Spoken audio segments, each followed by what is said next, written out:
नमस्कार दोस्तों, जय श्री श्याम क्लासेज के इस डिजिटल प्लेटफॉर्म कर्मा ए स्टडी ऐप और यूट्यूब चैनल पर आपका पुनः हार्दिक स्वागत है। दोस्तों, आज नया टॉपिक भारतीय संविधान से लूसेंट जीके का यूनिट 2 भारतीय संविधान सभा। तो दोस्तों, संविधान सभा क्या है, संविधान सभा का निर्माण किसके द्वारा किया गया, संविधान सभा ने क्या कार्य किए, भारत के संविधान का निर्माण किस सभा ने किया, उसमें कितने सदस्य थे, क्या प्रक्रिया रही संविधान निर्माण करने की, कितनी समितियों का गठन किया गया, समितियों में महिलाओं की संख्या क्या थी, ऐसे न जाने कितने ही क्वेश्चन विभिन्न प्रतियोगी परीक्षाओं में यहाँ से पूछे जाते हैं। तो सीधा हम चलते हैं भारतीय संविधान सभा। तो भारतीय संविधान सभा, साथ ही नाम से ही पता चलता है कि भारतीय संविधान सभा मतलब भारत का जो संविधान है भारत के लोगों द्वारा ही निर्मित किया गया है, उनके द्वारा ही एक निर्मित सभा थी, उसके द्वारा इसका निर्माण किया गया है। लेकिन दोस्तों, इसकी पृष्ठभूमि क्या रही, इसकी मांग संविधान निर्माण करने की सर्वप्रथम किसके द्वारा की गई, इसके बारे में क्वेश्चन आते हैं कई बार। तो भारतीय संविधान सभा का विचार सबसे पहले स्वराज्य पार्टी द्वारा दिया गया था। स्वराज्य पार्टी क्या थी, जो चोरी चोरा कांड हुआ था, उसके बाद में देश बंधु चित्तरंजन दास और मोतीलाल नेहरू ने इलाहाबाद में एक नई पार्टी की स्थापना की थी, उसका नाम था स्वराज्य पार्टी। उस पार्टी ने सबसे पहले 1924 में भारतीय संविधान सभा का विचार प्रकट करा था। तो पूछे, संविधान सभा के संदर्भ में सबसे पहले विचार किसने दिया था, अगर पार्टी का नाम आए तो स्वराज्य पार्टी। अगर किसी व्यक्ति के बारे में पूछे तो वो था वामपंथी नेता एम.एन. राय। एम.एन. राय, इन्होंने व्यक्तिगत रूप से संविधान सभा के गठन का विचार दिया था, एम.एन. राय। ठीक है, वामपंथी नेता है, कम्युनिस्ट पार्टी से संबंधित हैं।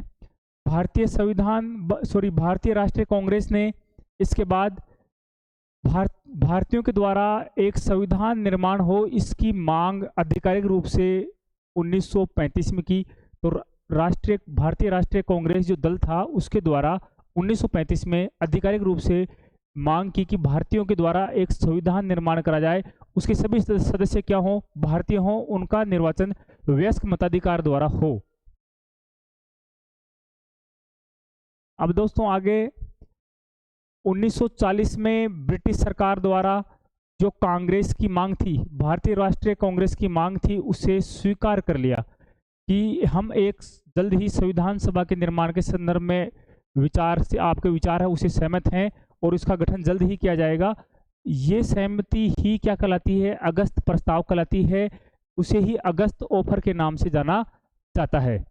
ठीक है दोस्तों, इसके बाद में अंग्रेजों ने जब ये स्वीकार कर लिया कि एक भारतीयों के लिए एक संविधान सभा होगी, वो भारत के लिए संविधान का निर्माण करेगी, तो उसके बाद में एक क्रिप्स मिशन 1942 में भारत में आता है।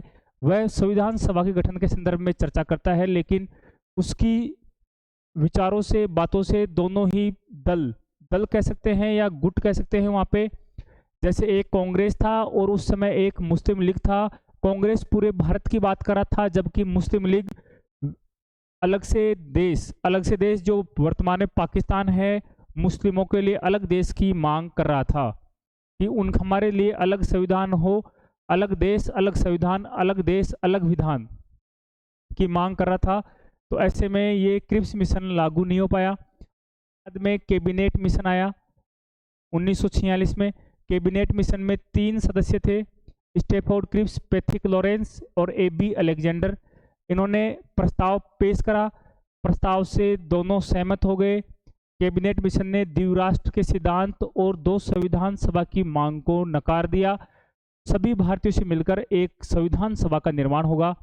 उसमें 3 तरह के सदस्य तय करे गए, जो क्या है था, साधारण सदस्य जिसमें हिंदू वगैरह अन्य दल आ जाते हैं, एक आपके मुस्लिम सदस्य, एक आपके सिख। इनका सांप्रदायिक रूप से विभाजन किया गया। तो आपसे पूछे कि संविधान सभा के सदस्यों का विभाजन किस प्रकार किया गया था, तो सांप्रदायिक आधार पर विभाजन किया गया था। तो कैबिनेट मिशन की संस्तुतियों के आधार पर भारतीय संविधान का निर्माण करने वाली संविधान सभा का गठन हुआ। सीधा प्रश्न पूछते हैं, किस मिशन की सिफारिश से संविधान सभा का निर्माण हुआ, तो कैबिनेट मिशन की सिफारिश के उपरांत भारत में भारतीय संविधान सभा का निर्माण हुआ। उसी के द्वारा फिर भारतीय संविधान का निर्माण किया गया। तो संविधान सभा का चुनाव हुआ जुलाई अगस्त 1946 में। 2 महीने तक चुनाव चलते हैं, जुलाई और अगस्त। तो जो जुलाई और अगस्त में कैबिनेट मिशन की संस्तुतियों के आधार पर, सिफारिशों के आधार पर चुनाव हुए। कैबिनेट मिशन ने कुल 389 सदस्य संख्या नियत करी थी। ठीक है, 389 का डिवीजन कैसे है दोस्तों? इसमें 292 सदस्य, 292 सदस्य। तो उस समय जो 11 ब्रिटिश प्रांत थे जो डायरेक्ट ब्रिटिश सरकार के अधीन थे, ठीक है, और 4 चीफ कमिश्नरेट क्षेत्र थे। ठीक है, 4 कौन कौन से थे? कुर्ग, बलूचिस्तान, दिल्ली और अजमेर मेरवाड़ा। कई बार ये क्वेश्चन पूछा गया है कि 4 चीफ कमिश्नरेट स्टेट कौन से थे। तो देखो कौन से थे? कुर्ग, बलूचिस्तान, दिल्ली और अजमेर मेरवाड़ा। राजस्थान में था आपके अजमेर और मेरवाड़ा। ठीक है, और 93 सदस्य देशी रियासतों से मनोनीत होंगे, ये इसमें तय किया गया था। तो 93 सदस्य देशी रियासतों से क्या होंगे? मनोनीत। इनका चुनाव कौन करेगा? मनोनयन कौन करेगा? तो वहां का जो भी राजा रहेगा, प्रमुख रहेगा, वह किसी भी सदस्य को मनोनीत कर सकता है। ठीक है, यहाँ पर जो सदस्य हैं आपके 92 सदस्य 11 ब्रिटिश प्रांतों से आएंगे। उनका चुनाव प्रांतों की विधानसभा द्वारा, जिस प्रांत का है उस प्रांत की विधानसभा द्वारा उसी समुदाय के लोगों से निर्वाचन किया जाएगा। चुनाव कैसे होगा? अप्रत्यक्ष होगा। अनुपातिक प्रतिनिधित्व की एकल संक्रमणीय मत प्रणाली के द्वारा चुनाव होगा। सभी मतदाता भाग नहीं लेंगे। वयस्क मताधिकार का प्रयोग इसमें नहीं किया गया था। तो देखो आपको पता चल गया होगा, 292 और 4 टोटल कितने हो गए? 296। कुल 296 सदस्यों का निर्वाचन होगा। बाकी 93 सदस्य देशी रियासत, जो राजा महाराजाओं के यहाँ के कंट्रोल था, वहां से क्या होंगे? मनोनीत होंगे। संविधान सभा आंशिक रूप से चुनी हुई थी और आंशिक रूप से क्या थी? निर्वाचित थी। मतलब कुछ सदस्य चुने हुए थे, निर्वाचन के माध्यम से आए थे। उनका चुनाव भी कैसा था? अप्रत्यक्ष चुनाव था। वयस्क मताधिकार का प्रयोग नहीं किया गया था। सभी व्यक्तियों को अनुमति नहीं थी मत देने की, जो वर्तमान में है। ठीक है, तो आंशिक रूप से चुनी हुई और आंशिक रूप से नामित। आंशिक यानी अंशतः चुनी हुई, अंशतः नामित। कई बार प्रश्न पूछा गया है कि जो संविधान सभा थी वह किस प्रकार की थी? तो आंशिक चुनी हुई, आंशिक मनोनीत। ठीक है, यहाँ लिखा हुआ है चुनाव वयस्क मतदाताओं द्वारा प्रत्यक्ष नहीं हुए थे। मतलब प्रत्यक्ष निर्वाचन नहीं हुआ था। सभी वयस्क मतदाताओं ने चुनाव में भाग नहीं लिया था।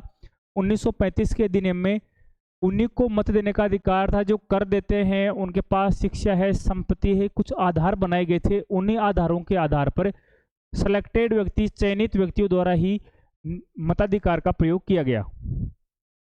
संविधान सभा के ब्रिटिश प्रांतों के 296 सदस्यों का विभाजन सांप्रदायिक आधार पर था। मतलब उनका बंटवारा सांप्रदायिक आधार पर था। सीटों की संख्या कितनी रहेगी? ये जो आपके पास 389 सीट है, उनका आंकड़ा किस आधार पर तय किया गया था? तो 10 लाख, प्रत्येक 10 लाख पर, जनसंख्या के आधार पर यह तय किया गया था। प्रत्येक 10 लाख की आबादी पर एक सदस्य नियत किया गया था। ठीक है, प्रांतों का प्रतिनिधित्व मुख्यतः 3 प्रमुख समुदायों की जनसंख्या के आधार पर सांप्रदायिक विभाजित किया गया था। ये समुदाय थे आपके 3 समुदायों के आधार पर सीटें विभाजित की गई थी, मुस्लिम, सिख और साधारण। मुस्लिम में मुस्लिम धर्म के लोग थे, सिख में सिख धर्म के लोग थे, और साधारण में हिंदू, ईसाई और जो अन्य रह गए वो सारे किस्म थे साधारण में शामिल थे। तो सांप्रदायिक आधार पर ही था। कैबिनेट मिशन योजना अनुसार जुलाई अगस्त 1946 में संविधान सभा का चुनाव हुआ। तो संविधान सभा का चुनाव कब होता है? जुलाई अगस्त 1946 में होता है। कुल 389 सदस्य थे। ठीक है, उनमें से हमें पता है कि 296 सदस्यों का क्या होता है? चुनाव होता है। 93 क्या होते हैं? मनोनीत। 93 होते हैं रियासतों से मनोनीत होते हैं, जिसमें से चुनाव में 208 सीटें कांग्रेस को प्राप्त होती हैं, 73 सीटें मुस्लिम लीग को प्राप्त होती हैं और 15 अन्य को प्राप्त होती हैं। ठीक है, हैदराबाद एकमात्र, कई बार प्रश्न पूछा गया है, ऐसी कौन सी रियासत थी जिसने संविधान सभा में हिस्सेदारी नहीं ली, अपना सदस्य मनोनीत नहीं करा? तो वो थी आपकी हैदराबाद। हैदराबाद एकमात्र ऐसी देशी रियासत थी जिसके प्रतिनिधि संविधान सभा में शामिल नहीं हुए। दूसरा इंपॉर्टेंट प्रश्न है गांधी जी को लेकर, कई बार क्वेश्चन आता है, निम्न में से संविधान सभा का सदस्य कौन नहीं थे? तो देखो, उस समय सभी वो व्यक्ति संविधान सभा के सदस्य थे जो नामी थे, जिनका बड़ा नाम था। उस समय देश की राजनीति में अमिट छाप छोड़ रहे थे, लेकिन गांधी जी संविधान सभा से खुद को अलग बनाए हुए थे। गांधी जी संविधान सभा के सदस्य नहीं थे, तो ये याद रखना है आपको। संविधान सभा में महिलाओं की संख्या कितनी थी? तो संविधान सभा में महिलाओं की संख्या 15 थी। संविधान सभा में कुल 15 महिला थी। 15 महिलाओं के नाम वैसे तो आपको याद सभी के नहीं रखने हैं, हल्का सा पढ़ के रखना है। कई बार क्वेश्चन आ जाता है, निम्न में से कौन सी महिला संविधान सभा में शामिल नहीं थी? हालांकि छोटी एग्जामों में नहीं आता है, हाई लेवल की एग्जाम होती है उनमें कई बार ऐसा क्वेश्चन आ जाता है। तो एक बार आपका हल्का सा पढ़ा हुआ रहता है तो हम क्या है उस क्वेश्चन को आसानी से कर पाते हैं। प्रथम बैठक, संविधान सभा की प्रथम बैठक 9 दिसंबर 1946 को हुई थी। प्रिवी चैम्बर के काउंसिल चैम्बर में दिल्ली में इस बैठक का आयोजन हुआ था। उस समय के सबसे बुजुर्ग सदस्य सच्चिदानंद सिन्हा, डॉक्टर सच्चिदानंद सिन्हा को उसका अस्थायी अध्यक्ष बनाया गया। मुस्लिम लीग ने शुरुआत से ही बहिष्कार कर दिया और पहले दिन ही बैठक में शामिल नहीं हुए, अलग देश का राग अलापने लगे। ऐसे में कुल 211 सदस्य पहले दिन बैठक में उपस्थित होते हैं। तो पहले में आपको याद रखना है, पहली बैठक कब होती है? 9 दिसंबर 1946 को नई दिल्ली के काउंसिल चैम्बर के पुस्तकालय भवन में इसकी बैठक होती है। डॉक्टर सच्चिदानंद सिन्हा को अस्थायी अध्यक्ष चुना जाता है। ठीक है, मुस्लिम लीग ने बैठक का बहिष्कार कर दिया। उन्होंने पाकिस्तान के लिए अलग विधान, अलग संविधान की मांग कर दी। और आपसे पूछे प्रथम बैठक में कुल कितने सदस्य उपस्थित हुए थे? तो 211 सदस्य ही उपस्थित हुए थे। अधिकतर रियासतों के सदस्य भी पहली बैठक में शामिल नहीं हुए थे। उसके बाद में दूसरी बैठक की बात करते हैं। दूसरी बैठक कब होती है? तो दूसरी बैठक होती है आपकी 11 दिसंबर 1946 को। 11 दिसंबर 1946 को जब बैठक होती है उसमें संविधान सभा के स्थायी अध्यक्ष का चयन होता है। डॉक्टर राजेंद्र प्रसाद को निर्विरोध संविधान सभा का अध्यक्ष चुना जाता है। साथ ही 2 उपाध्यक्ष चुनते हैं, एक मुखर्जी और एक वीटी कृष्णामाचारी को उपाध्यक्ष के रूप में चुना जाता है। 2 उपाध्यक्ष कौन थे? संविधान सभा के उपाध्यक्ष कितने थे? तो 2 थे, एक तो HC मुखर्जी और एक आपका वीटी कृष्णामाचारी। इनको संविधान सभा का उपाध्यक्ष चुना जाता है। ये सभी क्या थे? निर्विरोध।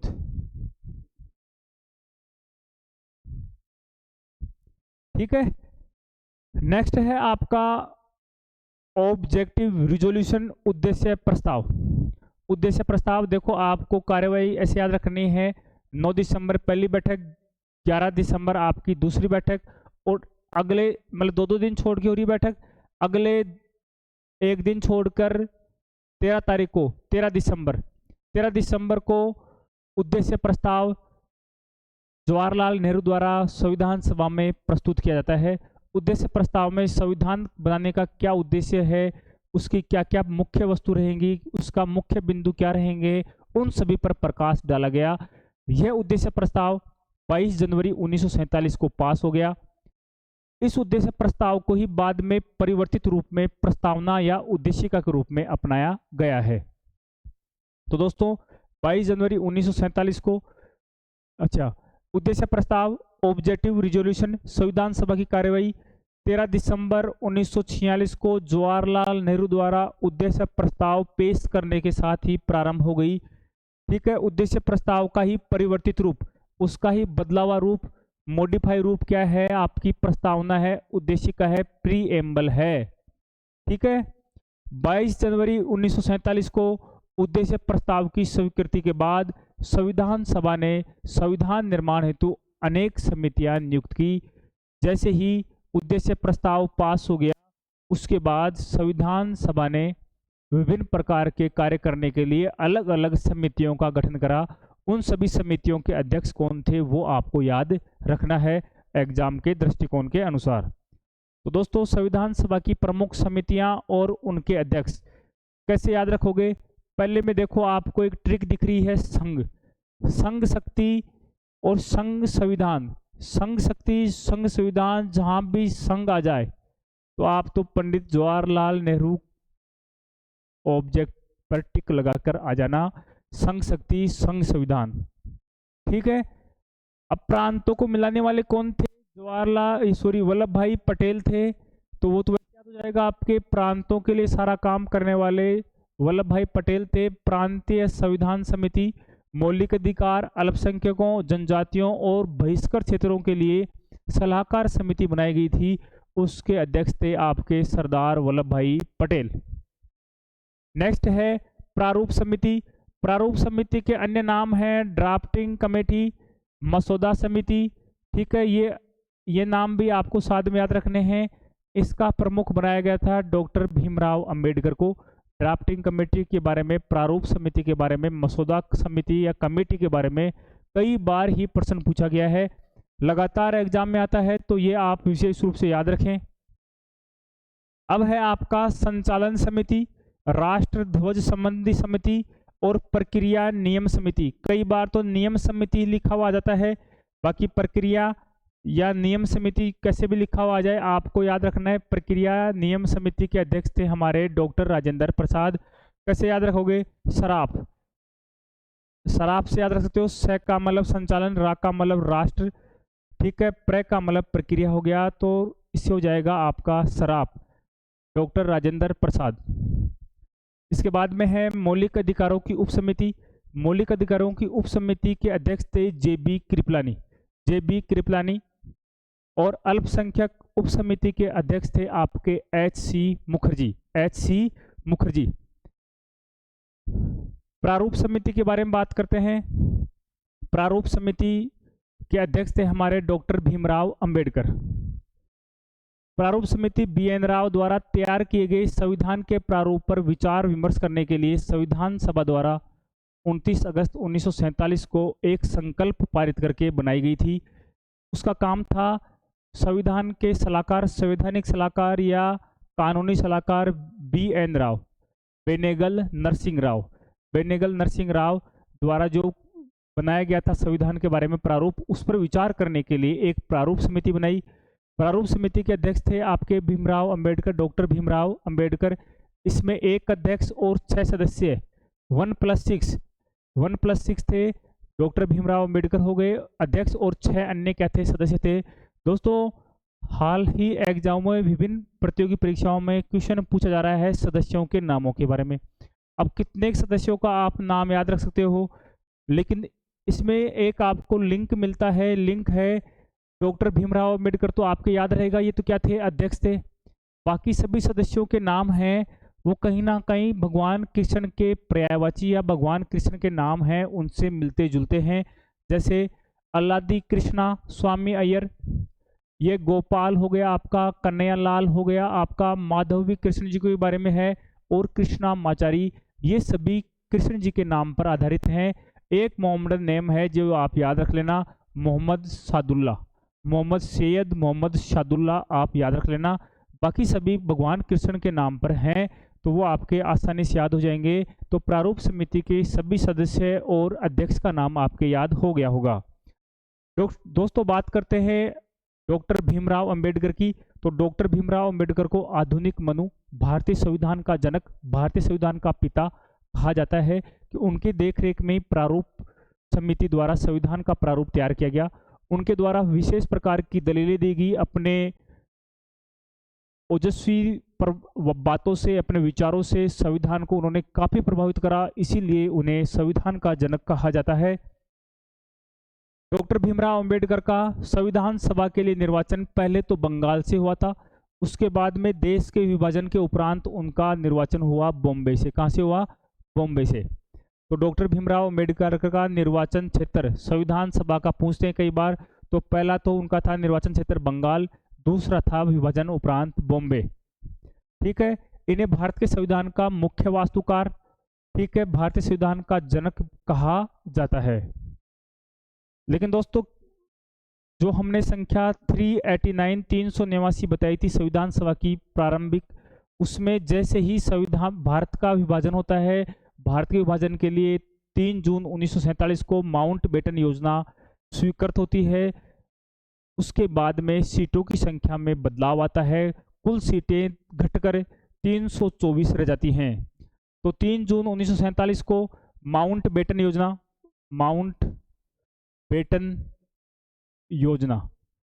माउंटबेटन योजना जो भारत के विभाजन से संबंधित थी, के बाद सदस्यों की कुल संख्या 324 रह जाती है। 324 सदस्यों में से 235 स्थान ब्रिटिश प्रांतों के लिए, जिसमें आपके चीफ कमिश्नर स्टेट भी आ गए और 11 ब्रिटिश प्रांत भी आ गया। आपको पता होगा जो बलूचिस्तान था पाकिस्तान में चला जाता है। ऐसे में केंद्र शासित प्रदेश 3 रह जाते हैं। प्रत्येक केंद्र शासित प्रदेश के लिए 1 सीट निर्धारित थी।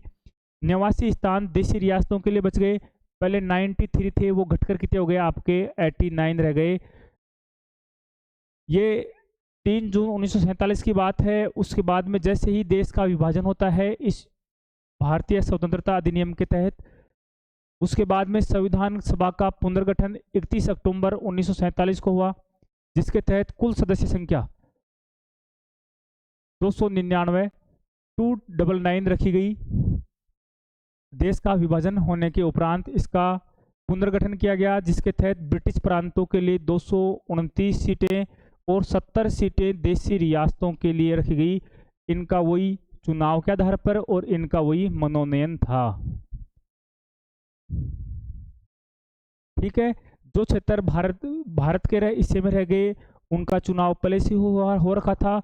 वो सदस्य क्या हो गए आपके भारत के संविधान सभा के सदस्य रह गए। इधर हम बात करते हैं देशी रियासतों के बारे में, तो 70 स्थान देशी रियासतों के लिए नियत किए गए। पहले ये संख्या आपकी थी 93 शुरुआत में। और अब बात करते हैं भारतीय संविधान स्वतंत्रता अधिनियम 1947 बाद संविधान सभा। भारतीय स्वतंत्रता अधिनियम 1947 बाद संविधान सभा में कई प्रकार के बदलाव हुए। जो संविधान सभा है उसे ही संप्रभु निकाय बनाया गया, उसे पूरी संप्रभुता दी गई। अब कोई भी कानून वो बना सकती थी देश के लिए। ब्रिटिश संसद द्वारा बनाए गए किसी भी कानून को वो रिजेक्ट कर सकती थी, समाप्त कर सकती थी। यह अधिकार किसको दिया गया? यह अधिकार हमारे संविधान सभा को दिया गया। इस भारतीय स्वतंत्रता अधिनियम के तहत उसे एक संप्रभुता प्रदान करी गई। वह अब अन्य किसी ब्रिटिश सरकार के अधीन नहीं रहा। संविधान सभा एक विधायिका बन गई। जो संविधान सभा थी उसने ही देश की विधायिका के रूप में काम करा। विधायिका बोले तो संसद के रूप में काम करा। जो आपके मई 52 तक, जब तक संसद की कार्यवाही नहीं चलती है, तब तक संसद के रूप में, विधायिका के रूप में, देश में संसद के रूप में हमारी संविधान सभा ने काम करा। दोस्तों, ये दोहरी जिम्मेदारी लगातार संविधान सभा द्वारा निभाई गई। जैसे ही संविधान का निर्माण हो जाता है उसके बाद भी अंतरिम संसद के रूप में इसके द्वारा लगातार कार्य किया गया। जब भी संविधान सभा की बैठक संविधान सभा के रूप में होती थी, संविधान निर्माण करने के लिए होती थी, उस समय संविधान सभा की अध्यक्षता डॉक्टर राजेंद्र प्रसाद किया करते थे। साथ ही जैसे ही विधायिका के रूप में होगी, जब भी संविधान सभा की बैठक संसद के रूप में यानी अंतरिम संसद के रूप में या विधायिका के रूप में बैठक होगी, तो जी.वी. मावलंकर, गणेश वासुदेव मावलंकर उसके अध्यक्षता करते थे। तो संविधान सभा ही विधायिका बन गई। दूसरे शब्दों में कहा जाए तो सभा को 2 अलग अलग काम सौंपे गए। जिस दिन उसे संविधान सभा के रूप में काम करना होता था, तो उसके अगले दिन या उसके बाद में अगर काम करना होता था तो वही संविधान सभा विधायिका के रूप में काम करती थी। विधायिका के रूप में देश में आम कानून लागू करना, इस प्रकार संविधान सभा स्वतंत्र भारत की पहली संसद बन गई थी।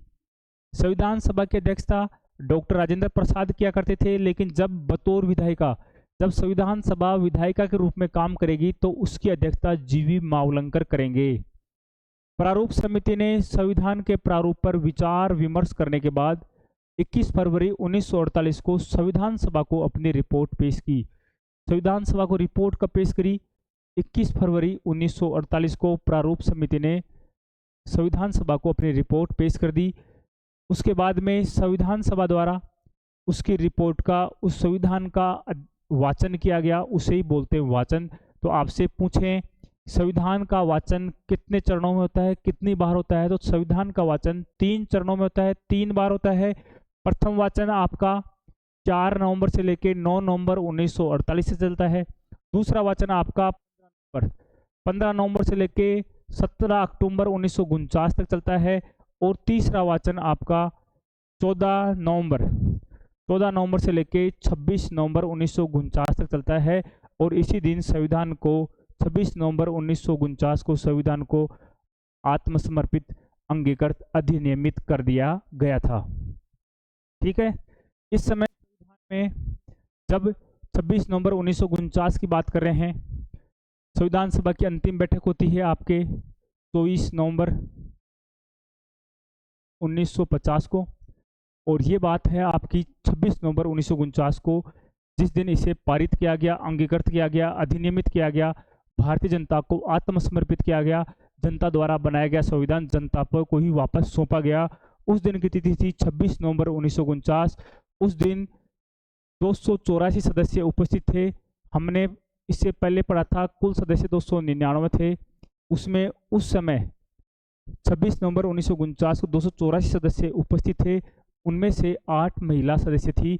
तो कई बार क्वेश्चन पूछा जाता है संविधान सभा में कुल महिला सदस्य कितनी चुनी गई थी, तो वहां अपन आंसर करेंगे 15। आपसे पूछे कि अंतिम समय जब संविधान को अंगीकृत किया गया, अधिनियमित किया गया, आत्मसमर्पित किया गया, उस समय कितनी महिलाएं उपस्थित थी, तो उस समय 8 महिलाओं ने हस्ताक्षर किए थे। 8 महिलाएं उपस्थित थी। कुल कितने सदस्यों ने हस्ताक्षर किए? तो कुल थे आपके 284 सदस्य थे जिन्होंने हस्ताक्षर किए थे। संविधान सभा की बैठक 2 वर्ष 11 माह 18 दिन तक चलती हैं। कुल 11 बैठकें होती हैं। संविधान निर्माताओं ने लगभग 60 देशों के संविधान का अवलोकन किया।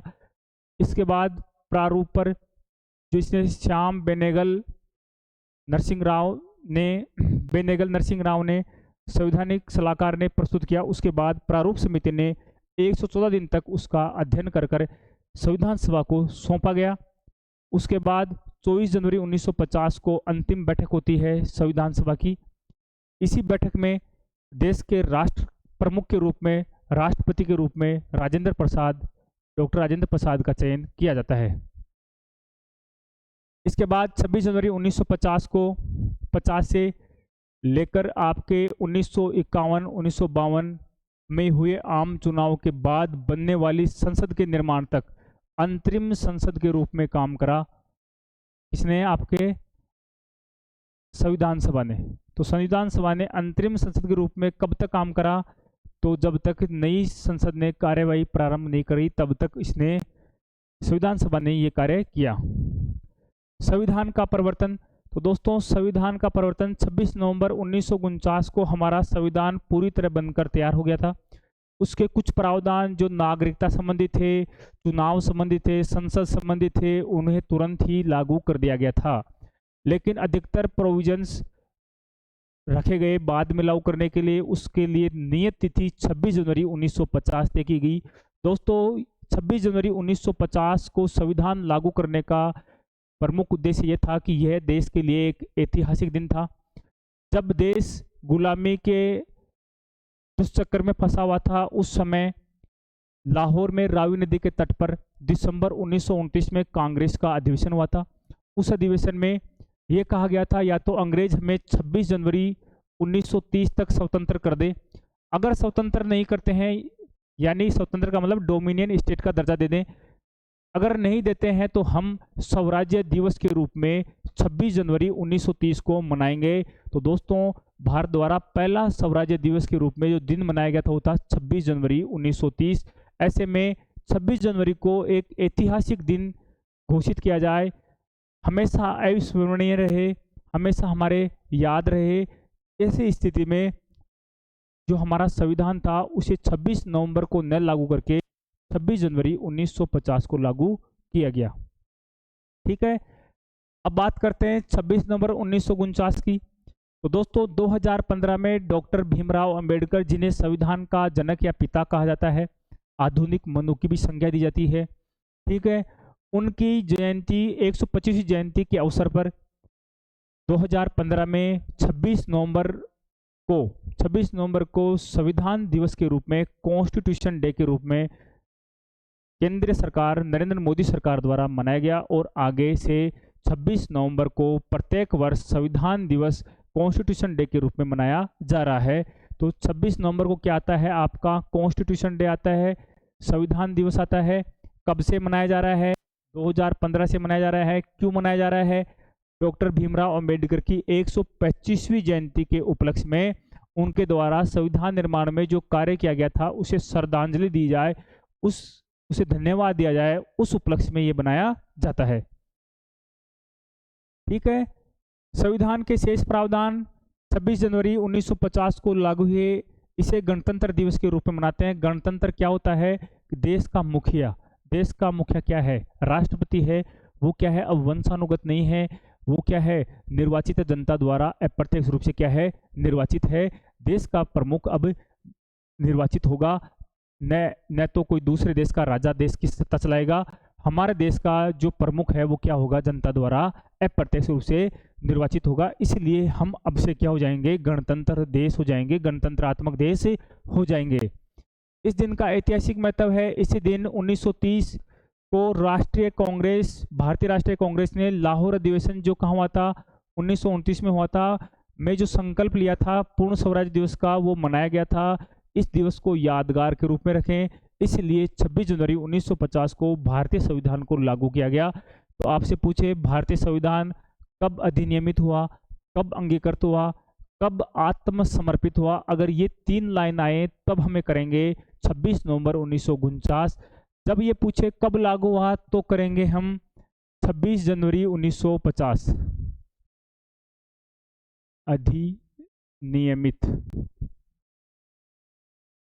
अंगीकृत और आत्मसमर्पित।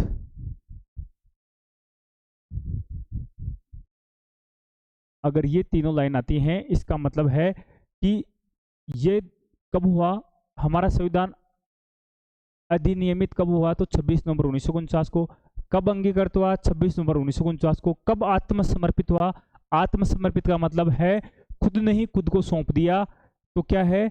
26 नवंबर 1949। ठीक है दोस्तों, संविधान की शुरुआत के साथ ही भारतीय स्वतंत्रता अधिनियम 1947, भारत शासन अधिनियम 1935 को क्या कर दिया गया? समाप्त कर दिया गया। ये प्रोविजन जो पहले के थे वो क्या हो गए? अब समाप्त हो गए। संविधान को जब 26 नवंबर 1949 को संविधान सभा द्वारा पारित किया गया, तब उसमें कुल 22 भाग थे, 295 अनुच्छेद थे, 8 अनुसूचियां थी। वर्तमान में अनुसूचियों की संख्या बढ़कर कितनी हो गई है? आपके 12 हो गई है। ये तो आपको नॉर्मल जानकारी है, पहले से प्राप्त होगी। संविधान सभा द्वारा कुछ अन्य कार्य भी किए गए, वो थे आपके 1949 में संविधान सभा द्वारा भारत को राष्ट्रमंडल सदस्य बनाया गया। सदस्यता ली भारत ने किसकी सदस्यता ले ली? राष्ट्रमंडल सदस्यों की सदस्यता ले ली। ठीक है। कॉमनवेल्थ, अंग्रेजी में बोलते हैं कॉमनवेल्थ। कॉमनवेल्थ वह संगठन है, उन देशों का संगठन है जो कभी ब्रिटिश सरकार के अधीन रहे थे, ब्रिटिश के गुलाम रहे थे, उन देशों का संगठन है। उसे राष्ट्रमंडल या कॉमनवेल्थ के नाम से जाना जाता है। इस संगठन की स्थापना हुई थी 1926 में। भारत द्वारा इसकी सदस्यता 1949 में ली गई थी, तब इसका नया रूप बना था। ठीक है। इसका मुख्यालय लंदन में है। वर्तमान में अगर इसके सदस्यों की बात करें तो कॉमनवेल्थ में वर्तमान में सदस्य 54 है। ठीक है। नेक्स्ट है आपका राष्ट्रध्वज को अपनाया। अपना जो तिरंगा राष्ट्रध्वज है उसे 22 जुलाई 1947 को अपनाया गया था। 24 जनवरी 1950 को राष्ट्रगान और राष्ट्रगीत अपनाए गए। इनके बारे में डिटेल अध्ययन हम बाद में करेंगे। 24 जनवरी 1950 को ही डॉक्टर राजेंद्र प्रसाद को भारत के पहले राष्ट्रपति के रूप में चुना गया था।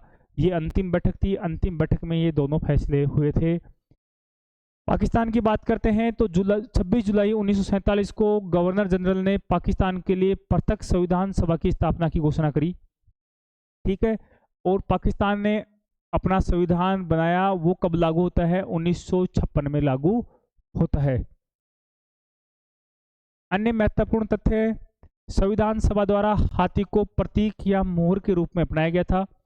हम देखते हैं कि एक बसपा पार्टी है, बहुजन समाजवादी पार्टी है, उसका जो चिन्ह है वो क्या है? हाथी है। वो क्यों अपनाया गया था? उनकी पार्टी का जो मुख्य अगर देखे जाए तो उनका बेस है, आधार है, वो कौन है? भीमराव अंबेडकर को आदर्शों को लेकर चलते हैं। तो ऐसे में जो संविधान का प्रतीक है, संविधान का प्रतीक है मोर के रूप में हाथी, उसे ही उन्होंने अपना चुनाव चिन्ह बना रखा है। सर BN राव, बेनेगल नरसिंह राव संविधान सभा के संवैधानिक और कानूनी सलाहकार के रूप में जाने जाते हैं। HVR अयंगर संविधान के सभा के सचिव थे। LN मुखर्जी संविधान के प्रमुख क्या थे? प्रारूपकार, ड्राफ्टमैन थे। नीचे वाले ये जो है प्रेम बिहारी नारायण राजदान संविधान के क्या थे? सुलेख थे, कैलीग्राफर थे। नंदलाल बोस और BR सिन्हा संविधान के मूल संस्करण के सौंदर्यकरण व सजावट का काम इनको दिया गया था। वसंत कृष्ण वेद संविधान के मूल संस्करण का हिंदी सुलेखन किया था। दोस्तों ज़्यादा कुछ समझाने का इस टॉपिक में नहीं था, लाइन टू लाइन अध्ययन करना था। आपको क्या याद करना है, कैसे पढ़ना है, कौन कौन से क्वेश्चन आ सकते हैं, उन्हीं के बारे में बताना था। ज़्यादा इसमें समझाने का कुछ था नहीं, इसलिए लाइन टू लाइन आपको थोड़ा बहुत समझाया गया है।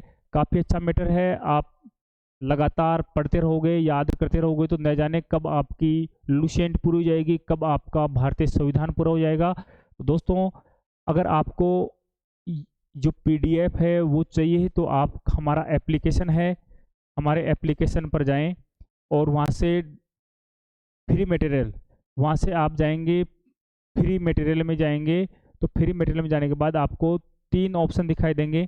3 ऑप्शन में आपको जाना है डॉक्यूमेंट में। आप डॉक्यूमेंट में जाएंगे तो वहाँ आपको क्या मिलेंगे? PDF मिलेगी, और PDF में जाकर आप इसे डाउनलोड कर सकते हैं, पढ़ सकते हैं। धन्यवाद।